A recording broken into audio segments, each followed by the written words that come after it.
저희는 올해 한 해 동안 노아의 방주를 준비하라, 내년은 노아의 방주를 준공하라, 이제 2023년은 노아처럼 준행하라. 그러면서 저희는 사실 미래에 대한 하나님의 이정표를 삼았고요, 더 나아가서 하나님이 이 땅에 이제 이런 말씀을 드리기가 조심스럽다기보다는 늘 우리가 알면서도 때로는 무섭기도 하고 두려움도 있잖아요. 그러나 예수님 오실 날이 멀지 않았습니다. 항상 우리는 깨어서 준비해야 합니다. 예수님이 오실 때가 가까워 가고 있어요. 여러 이정표들이 곳곳에 있다는 생각이 듭니다. 그러나 우리는 두려워하지 않습니다. 왜냐하면 하나님은 마지막 때가 되면 될수록 오히려 성도들을 더 불러 깨우십니다. 그러니 두려워하실 필요 없어요. 빨리 너라 학교 가라! 부모님들, 엄마들이 아이들 깨워요, 안 깨워요? 깨우듯이 하나님도 깨워요. 아멘. 그러니 두려워하지 마세요. 우리는 그렇게 노아의 방주를 준비하고 준공하고 그리고 노아처럼 준행하고, 이게 교회가, 성도들이 가야 될 미래의 하나님의 이정표입니다. 저는 오늘 말씀을 통해서 2022년 노아의 방주를 준공하는 그런 은혜가 우리 가운데 있기를 축복합니다. 사진 한 장을 보면 이 배가 어떤 배인 줄 아십니까? 딱 보면 떠오르는 배가 있죠. 뭡니까? 네, 맞아요. 타이타닉이에요. 엄청난 배 아닙니까? 영국의 자존심입니다. 길이가 269m, 노아 방주보다 2배 커요. 어마어마한 배죠. 코끼리 10,000마리에 해당하는 무게입니다. 어마어마한 배. 그러니까 이 배는요, 영국의 자존심이고, 타이타닉이라는 뜻 자체가 거인이라는 뜻 아닙니까? 거인. 절대로 침몰하지 않는다, 이런 배인데 우리는 잘 알아요. 1912년 4월 14일에 남극의 빙하를 만나서 이 배가 침몰했어요. 그때까지만 해도, 침몰하고 있는데도 이 필립이라는 부사장은요, 그 사실을 받아들이지 않았어요. 왜? 우리 배는 침몰하지 않는다는 거였어요. 그러니까 완전히 가라앉기 전까지는 필립이라는 부사장은 전혀 그 사실을 인정할 수도 없었고 인정하기도 싫었고. 여러분, 이 시대가 흡사해요. 완전히 타이타닉, 그 어마어마한 배가 자존심을 구기며 바다에 침몰하듯이 우리는 지난 2년 동안 인간이 가진 모든 문명과 계획과 생각이 자존심이잖아요. 인간의 문명의 자존심이 종이 구겨지듯이 코로나라는 이 재난 앞에 산산이 부서지고 무너지는 걸 우리가 가까이서 보고 있어요. 무너질 리 없다. 웬만한 기업, 웬만한 상황, 웬만한 인간이 그런 재난 앞에 무너질 리 없다. 그런데 지금도 미국은 30만 명씩 하루에 확진자가 나오고 있고 어마어마한 대재난. 그러면서 우리가 갖고 있던 모든 자존심이 구겨질 대로 구겨진 거죠. 사랑하는 여러분, 성경도 마찬가지예요.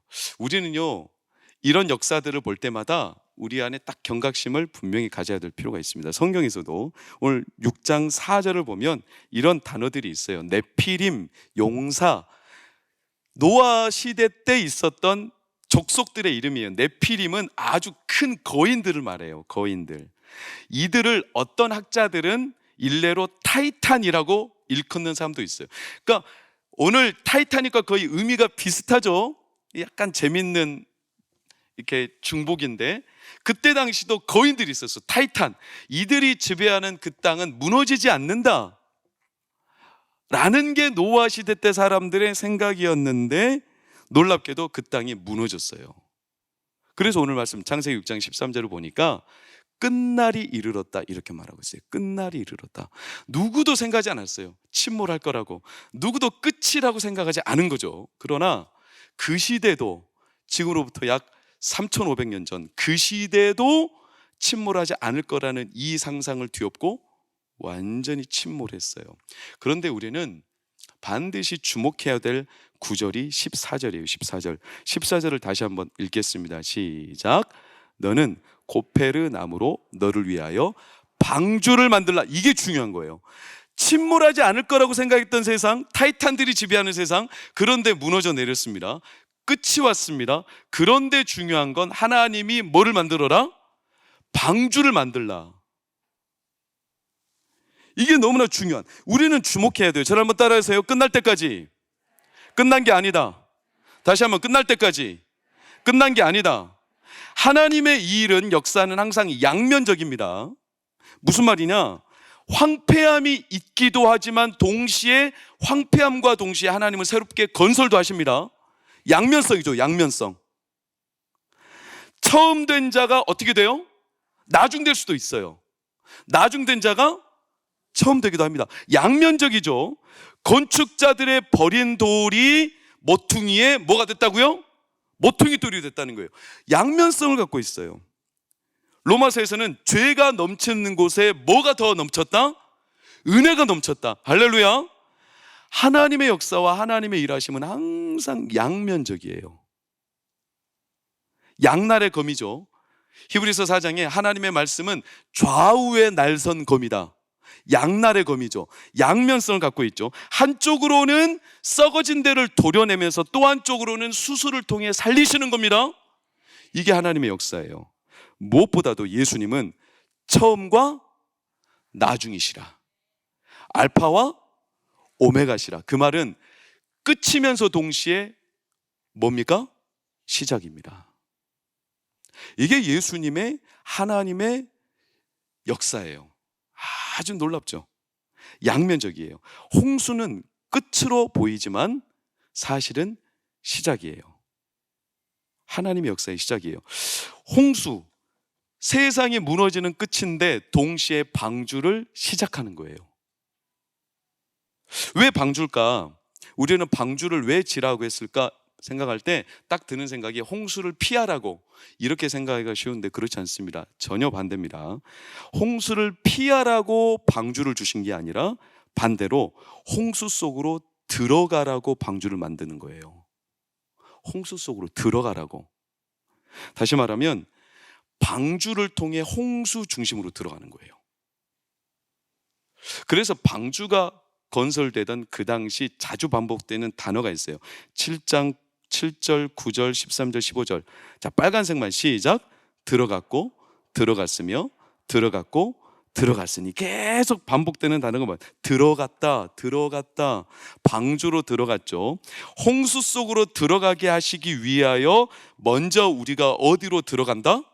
방주로 들어간다. 홍수를 피하기 위하여 방주로 들어가는 게 아니라 홍수 가운데로 들어가기 위하여 방주로 들어간다. 그러니 사랑하는 동광교회 권속 모든 성도님들, 세상이 어떤 홍수가 일어나도 두려워하지 마십시오. 하나님은 홍수 속으로 우리에게 들어가게 하시는 거예요. 그걸 위해서 방주로 들어가라 하시는 거예요. 아주 중요한 구절 7장 16절을 보면 이렇게 나옵니다. 들어간 것들은 모든 것의 암수라 하나님이 그에게 명하신 대로 들어가며 여호와께서 그를 들여보내고 문을 닫았어요. 들여보내고 닫았어요. 영적으로 해석해야 됩니다. 반드시 하나님은 닫으실 날이 옵니다. 문을 닫으실 날이 오는데 그 전까지는 계속 들어가게 하시는 거예요. 들어가게. 아직 닫히지 않았어요. 영적으로 보면 마태복음 24장 6절과 14절을 보면 이렇게 등장하죠. 난리와 난리 소문을 듣겠으나 너희는 삼가 두려워하지 말라. 이런 일이 있어야 돼. 아직 끝은 아니니라. 그리고 하나님이 정한 끝이 있어요. 언제? 천국 복음이 모든 민족에 증언되는 그때가 오는데 그제야 끝이 오리라. 그런데 지금은 끝이 아니에요. 끝이면서 동시에 시작이에요. 홍수로 들어가기 위하여 우리에게 방주를 만들라 하시는 거예요. 방주로 들어가라는 거예요. 그러니 우리는 끝은 아니니라. 그제야 끝이 오리라. 이 두 사이를 살아가는 동광교회와 성도들은 이 사이 막간 동안 뭐를 하는 거냐면 내년 표와 주제처럼 노아의 방주를 준공하는 겁니다. 그럼 노아의 방주를 준공한다는 게 뭔가? 그게 오늘 방주에서 계속 반복되는 단어가 뭐라고요? 들어갔다, 들어갔다, 들어갔다. 노아의 방주를 준공한다라는 가장 중요한 단서는 뭐냐면 들어가는 겁니다. 들어가는 게 준공하는 거예요. 어디로 들어가요? 자, 왕의 귀환이 있어요. 제가 지난주 말씀을 전했죠. 왕이 다시 오십니다. 왕이 오시는데 왕이 올 동안 대로를 수축하는 거예요. 왕이 오는 길, 왕이 들어오는 길, 우리도 그 길로 들어가도록 길을 닦는 거죠. 들어가게 하는 작업이 노아의 방주를 준공하는 거예요. 제가 최근에 본 참 기가 막힌 사연이 용인에 있는 아파트인데요. 아파트가 2000세대예요. 얼마나 들어가고 싶습니까? 그런데 여긴 들어갈 수가 없어요. 왠 줄 아세요? 용인에 사시는 분들은 아실 텐데. 그 다음 사진 보세요. 이 아파트 단지에는요, 문이 없어요. 정문 앞에 산이 있어요, 산이. 그래가지고 2000세대가 되는데 아직까지 1년 동안 아파트가 아무도 못 들어오고 방치되어 있어요. 얼른 가서 아파트 차지하십시오. 아무나 들어가는 거 아니에요. 들어가고 싶다고 해서 들어가는 거 아니에요. 이 길을 닦아야 돼요, 길. 예수 그리스도, 교회, 하나님이 주실 은혜, 미래에 대한 하나님의 상속들, 이것들이 풍성해도 우리가 대로 들어갈 길, 들어갈 이 통로가 형성되지 않으면 못 들어가는 거죠. 노예 방주를 준공한다는 것은 들어가는 걸 말해요.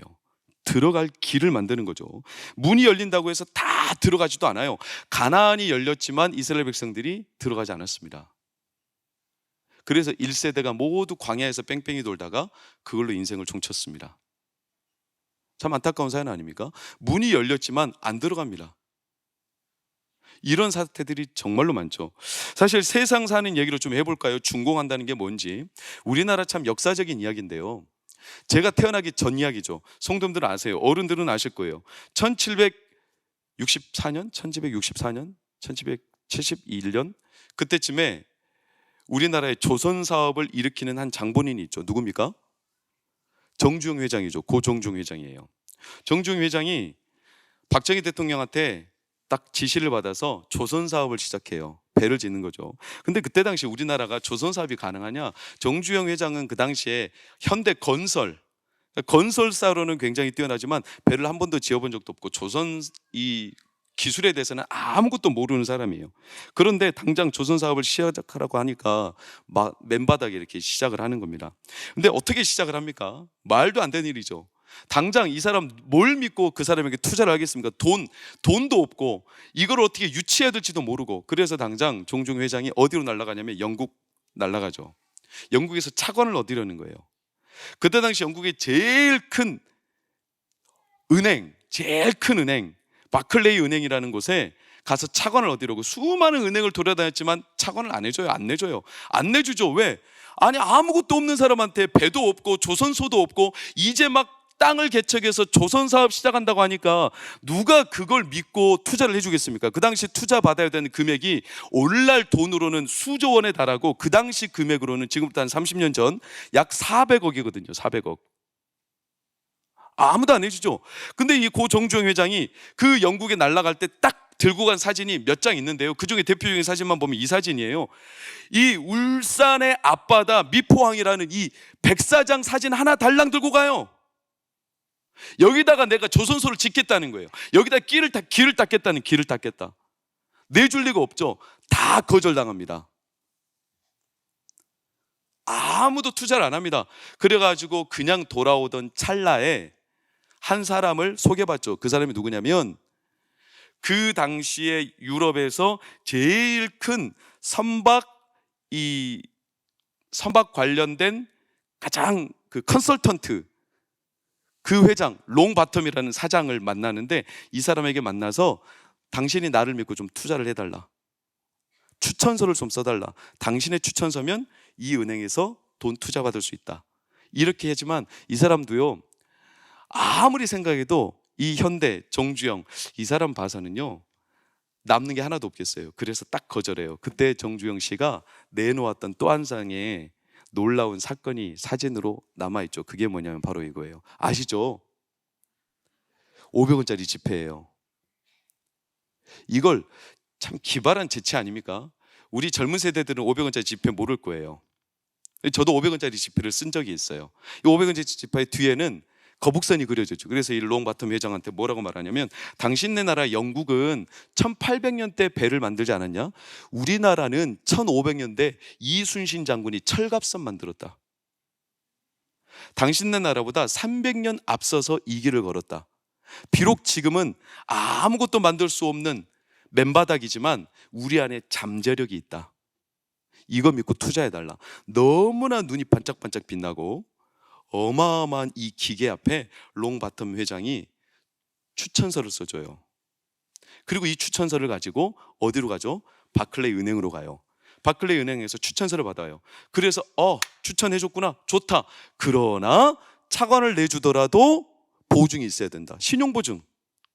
예를 들어서 내가 배를 만들었다고 치자. 그 배를 누가 사줄까? 안 사주면 다 도루묵 아니냐? 사준다는 사람을 데려와라. 없어요. 누가 사주겠어요? 배 한 척도 없는데. 그래가지고 물색물색 하다가 그리스에서 최대 선박회사이고 선주였던 사장님을 소개받아요. 그 사람에게 찾아가서 내가 이런 사람인데 우리 회사에 배를 만들 수 있도록 당신이 우리 배가 만들어지면 산다고 나하고 계약을 맺자. 배는 없다. 만들면 줄게. 이렇게 해요. 그런데 밑도 끝도 없잖아요. 처음에는 계약을 안 하려고 하는데 사실은 정주영 회장이 굉장한 조건을 내걸죠. 배를 만약에 못 만들면 모든 투자 금액의 2배를 다시 환원해 줄 테고, 배를 만들다가 이 배에 누수가 생기고 배가 하자가 생기면 원금 전부를 돌려주겠다. 그래서 27만 톤짜리 배 2척을 계약을 따내요. 아무것도 없는 이 나라에 길을 닦는 거예요. 그리고 울산 미포항에 가서 거기에다가 이제 5천 명의 인부들과 함께 길을 닦기 시작해요. 그리고 무려 우리가 잘 아는 대로 2년 3개월 만에 27만 톤짜리 배를 한 척을 딱 만들어내요. 조선소도 동시에 건축하면서, 그리고 준공하면서 동시에 배를 내놔요. 전 세계가 그때 방영을 했어요. 이 배가 과연 뜰까? 길이가 393m, 폭이 52m, 높이가 27m. 어마어마한 배. 이 배가 뜰까? 떴을까요? 떴습니다. 그리고 그때 그 배를 주문했던 회장이 내가 주문한 배 가운데 최상이다 라고 하면서 배 2척의 계약에 대한 모든 상황이 끝나고 우리나라가 경공업에서 중공업으로 발돋움하는 길이 열리게 되는 역사적인 현장이죠. 여러분, 이때 저는 정주영 회장이 믿지 않는 사람이지만 그 사람이 주장했던 게 뭐냐면 우리 안에는 잠재력이 있다, 이거였어요. 잠재력이 있다. 이순신 장군이 1500년에 너희들보다 300년 앞서서 배를 만들었다. 우리 안에 잠재력이 있다. 이러면서 그가 입버릇처럼 내뱉었던 말이 뭐냐면, 이봐, 해봤어? 안 된다고만 하지만 말고 해봤어? 그러면서 제가 초등학교 때 그분의 책을 한 권 읽었는데 그 책이 뭐였냐면 시련은 있어도 실패는 없다라는 책이었어요.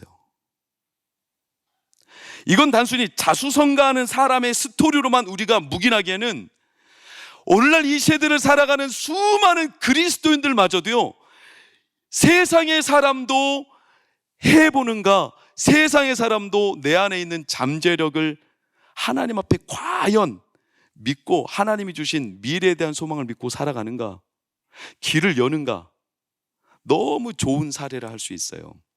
그런데 성경에 분명한 한 성도들과 교회가 등장해요. 그게 누구냐면 요한계시록 3장 7절과 8절이에요. 빌라델비아 교회인데요, 빌라델비아 교회는 이런 교회예요. 열면 닫을 사람이 없고 닫으면 열 사람이 없는, 하나님만 여실 수 있는 문이 있는데 그 문을 아직 하나님이 닫아놓지 않았어요. 열어놓으셨습니다. 그래서 이 교회 성도들은 어떻게 했냐면 열린 문을 놓고 그들은 여기에 들어가기 위해서 안간힘을 썼어요. 하나님의 열린 문이다. 그러면서 빌라델비아 교회가 예수님 앞에 칭찬받았던 중요한 내용이 뭐냐면 작은 능력을 가지고서도 예수 그리스도의 이름을 믿고 따랐다는 거예요. 우리 안에 있는 작은 능력, 잠재된 능력, 그 작은 능력을 믿고도 이 빌라델비아 교회 성도들은 열린 문이니까, 하나님이 열어놓으셨으니까 그 문으로 들어가기를 힘썼다는 거예요. 그래서 빌라델비아 교회에 대해서 예수님은 칭찬하신 거예요. 너희들로 하여금 기둥으로 세우겠다고요. 기둥으로. 필라델비아 지역은요, 지진이 많이 나는 지역이에요. 지진이 많이 나기 때문에 건물을 세울 때 기둥을 단단하게 세우는 거예요. 즉 그들의 삶이 너무나 많은 홍수로 휩싸이는 어려운 시절이었지만 하나님 앞에 그들이 작은 능력을 갖고도 하나님이 열어놓은 문이 있다는 생각을 품고, 끝이 아니라 하나님이 열어놓은 그곳으로 들어갈 수 있다는 믿음을 갖고 이들은요, 하나님을 바라보며 예수 그리스도 안에 믿음이 있음을 믿고 우직하게 걸어갈 때 하나님은 그들을 흔들리는 세상에서 기둥으로 세우신 거예요. 할렐루야. 사랑하는 여러분, 이게 성경에서 말하는 노아 방주의 준공이에요. 들어가라는 거예요. 들어가라. 아직 끝이 아니다. 열린 문이다. 하나님이 시작하셨고 하나님이 마치기까지 여전히 하나님의 문은 열려 있다. 그러니 들어가라. 노아 방주를 건설하고서 하나님께서 계속 들어가라, 들어가라, 들어가라. 사랑하는 여러분, 노아 방주는요, 예수 그리스도의 모형이에요. 모형이에요. 예수님은 교회의 머리이시죠. 믿습니까? 그 말은요, 예수 그리스도가 머리 되시는 교회가 바로 이 몸된 예수의 몸된 교회는 바로 방주라는 뜻이에요. 그래서 오늘날에도 하나님께서는 교회를 통하여 들어가게 하시는 거예요. 어디로요? 하나님의 구원의 문, 하나님의 능력의 문, 하나님이 일하시는 역사의 현장으로 하나님은 오늘도 우리를 들어가게 하시는 겁니다. 그래서 교회를 통해 하나님은 준공하기를 원하시죠. 뭐를? 마지막 때 오기 전까지 하나님은 문을 열어뒀으니 사랑하는 동관교회 성도님들, 사랑하는 동관교회 권속들아, 들어가기를 축복합니다. 어디로요? 어디로요? 예수님의 깊은 은혜의 자리로요. 이게 홍수 시대에 주시는 하나님의 이정표예요. 그래서 히브리서 4장에서는 우리에게 선명한 말씀을 남겨놨어요. 이렇게 우리에게 권면하죠. 히브리서 4장 11절. 그러므로 우리가 저 안식에 들어가기를 힘쓸지니. 안식, 하나님과 온전히 함께 누리는 그 안식에 들어가기를 힘쓸지니. 왜? 아직 다치지 않았기 때문에. 이 안식은 어디냐? 4장 16절에 이렇게 표현되어 있죠. 빨간색만 시작. 은혜의 보좌 앞에. 은혜의 보좌 앞에 들어가라. 아멘. 아멘. 권사님 감사합니다. 씩씩하게 읽어주셔서. 안식은 어디냐? 은혜의 보좌, 하나님의 은혜가 임하는 곳. 할렐루야. 그곳은 어디냐? 6장 19절에 이렇게 표현되어 있어요. 휘장 안으로 들어가라. 성막, 하나님의 성전이 있는데 가장 바깥 뜰이 있고 그 안에 안뜰이 있고 그 안에 성소가 있고 그 안에 들어가면 휘장 안에 지성소가 있죠. 계속 들어가는 거예요. 교회는 방주의 모형이에요. 방주는 교회의 모형이에요. 따라서 들어간다라는 말은, 방주로 들어간다라는 말은 교회 안에 하나님이 좌정하시고 통치하시고 역사하십니다. 눈에 보이는 교회만을 말하는 게 아니라 예수의 몸된 교회, 진리의 말씀과 성령의 역사 통치하시는 오늘날 하나님의 몸된 교회를 뜻합니다. 이 교회 안에 들어가라 할 때는 하나님의 은혜의 보좌가 그 안에서 펼쳐진다는 겁니다. 그러니 깊이 들어가라. 언제요? 홍수가 일어날 때. 홍수가 일어날 때.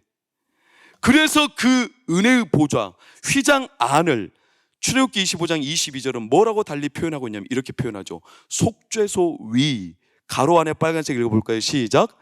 시은좌죠. 시은좌. 한자죠. 성경의 각주를 보면 이 출애굽기 25장 22절 말씀 아래쪽에는 시은좌, 은혜가 임하는 자리라고 선명하게 표현되어 있어요. 사랑하는 여러분, 홍수를 만난 성도들에게 있어서 하나님은요, 끝이라고 말씀하시는 게 아니라 시작인데, 어떤 시작이냐면 방주를 준공하시는데 이미 준공된 방주 안에 들어가는 것을 우리에게 선포하셨습니다. 그 안에 하나님의 은혜가 강력하게 임한다는 사실입니다. 그래서 시편 29편 10절과 11절을 보면 우리에게 이렇게 약속하셨죠. 여호와께서 홍수 때에 좌정하십니다. 홍수는 끝이 아니라 홍수 때 하나님은 좌정하십니다. 홍수 가운데 임하십니다. 그리고 그 은혜의 자리 앞에 서는 자들에게 힘을 주십니다. 자기 백성에게 평강의 복을 주십니다. 너무나 거친 홍수지만 코로나라는 홍수, 경제 한파라는 홍수, 이 수많은 홍수들이 2021년만 아니라 2022년에도 우리의 삶에 밀려올 수 있지만, 그러나 사랑하는 여러분, 기뻐하십시오. 우리에게 들어갈 길을 열어놓으셨습니다. 그러니 더 들어가야 합니다. 어디로요? 교회를 통하여 임하시는 하나님의 은혜의 자리로요. 기도의 자리로 들어가기를 축원합니다. 말씀의 자리로 들어가기를 축원합니다. 홍수 때 피하는 거 아니에요. 홍수를 피하기 위해서 그 시대 사람들은요, 바벨탑을 쌓았어요. 바벨탑을. 인간적인 방법을 가지고 홍수 피할 거라고 생각했어요. 웬걸요? 하나님이 바벨탑 흩어버리셨어요. 홍수는 피해야 될 대상이 아니라 홍수는 하나님의 신호예요. 신호. 어떤 신호?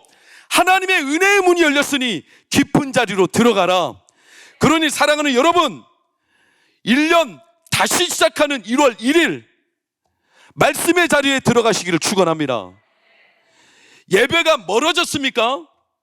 은혜의 자리에 들어가시기를 축원합니다.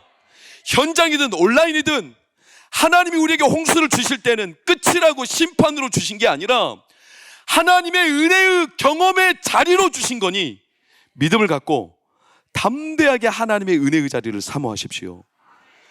그곳에 하나님이 좌정하시는 겁니다. 좌정. 전 국지적인 홍수가 일어날 겁니다. 그러나 재난이 올 때 하나님은 재난을 우리에게 피해가게 하시는 게 아니라 재난 속에서 하나님의 손으로 덮으십니다. 기근 속에서 하나님의 손으로 이끄십니다. 고난 속에서 하나님의 평강으로 덮으십니다. 그게 홍수 안에 담긴 하나님의 은혜입니다. 그래서 시편 32편 6절은 우리에게 뭐라고 선언합니까? 주를 만날 기회를 얻어서 주께 기도할지라. 진실로, 빨간색 시작. 홍수가 범람할지라도 그에게 미치지 못하리이다. 할렐루야! 할렐루야! 홍수를 피해가는 게 아니라 사랑하는 동관교회와 사랑하는 동관교회 성도들, 저를 포함하여 우리 장로님들, 권사님들, 집사님들, 청년들, 어린 자녀들, 어른에 이르기까지 주 이름으로 축복합니다. 홍수 속에서 하나님의 손으로 덮으시고 홍수가 범람하여 미치지 못하게 하시고 홍수 가운데 좌정하사 은혜를 부어주시는 은혜의 자리에 서시기를 예수의 이름으로 축원합니다. 그게 홍수를 통하여 우리 가운데 베푸시는 은혜의 보좌, 우리가 준공해야 될 노아의 방주입니다. 들어가는 거죠. 풍랑이 이는 바다 한가운데서 예수님이 임하신 것처럼 우리를 손으로 우겨 싸시고 하나님이 우리의 불성벽이 되어주시고, 그리고 하나님께서 우리에게 인치셔서 마지막 날이 올지라도 성령이 우리를 두루마리처럼 감싸시고, 6월절 그 행사 때 어둠의 영이 애굽 땅을 덮었지만 그 죽음의 영 가운데 한가운데 있지만 하나님의 언약 가운데 서 있는 백성들, 그 가정 안에 들어가서 양의 피를 좌우 문설주와 임방에 바른 가정, 그 가정에 들어간 하나님의 백성들은 죽음의 영이 덮지 못하고 하나님이 그들을 살리시며 그들 가운데 은혜가 임하고 하나님이 그들 가운데 생명의 능력을 부어주셨습니다. 그러니 우리 동관교회는 내년 2022년 하나님의 은혜의 보좌 앞에 나아가는 교회가 될 줄 확신합니다. 믿어 의심치 말고 늘 하나님 앞에 이 은혜의 자리를 사모하며 저희들 기도와 말씀과 성령의 임함 가운데 서시기를 예수의 이름으로 축원합니다. 코로나 홍수가 밀려와도 세상에 피할 길 찾지 말고 주를 찾으십시오. 고난의 홍수가 밀려와도 고난보다 크신 주의 평강을 구하십시오. 불안의 홍수 속에 떠밀릴지라도 눈에 보이는 길을 찾지 말고 주의 길을 찾으시기를 축원합니다. 병마와 싸우는 우리 환우들, 병마 때문에 고통당하는 우리 환우들, 병과 싸우는 수준이 아니라 병을 다스리고 치병하셔서 낫게 하시는 주의 손에 붙들리기를 예수의 이름으로 축원합니다. 우리 동관교회 성도들의 가정마다 주의 은혜의 보좌가 임하기를 축원합니다. 우리 동관교회가 작은 능력으로도 빌라델비아 교회처럼 작은 능력으로도 오직 예수 그리스도의 권능과 은혜를 경험하는 축복의 터전이 되기를 예수의 이름으로 축원합니다.